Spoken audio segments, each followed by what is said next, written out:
ক্ষমতায় গেলে ডক্টর ইউনূসকে পাশে চাইবে বিএনপি।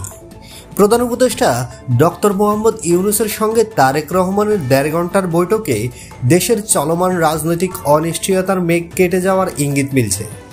আগামী ডিসেম্বর ও এপ্রিলের মাঝামাঝি ফেব্রুয়ারিতে ভোট আয়োজনের ব্যাপারে বিএনপির প্রস্তাবে সায় দিয়েছে সরকার।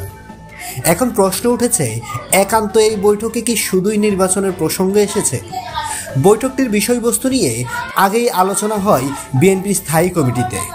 ফেব্রুয়ারিতে নির্বাচন, মৌলিক সংস্কারের কয়েকটি বিষয় সম্মিলিত ও বিচার প্রক্রিয়া এগিয়ে নেওয়ার বিষয়ে আলোচনা করতে তারেক রহমানের উপর দায়িত্ব দেয় দলটির নীতি নির্ধারণী ও ফোরাম।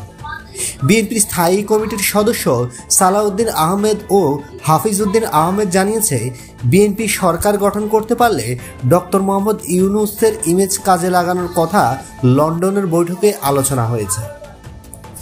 বন্ধুরা, নিত্য নতুন এক্সক্লুসিভ খবরাখবর সবার আগে পেতে বাংলা নিউজরুম চ্যানেলটি সাবস্ক্রাইব করে পাশে থাকা বেল আইকনটি অন করে দেওয়ার অনুরোধ রইল।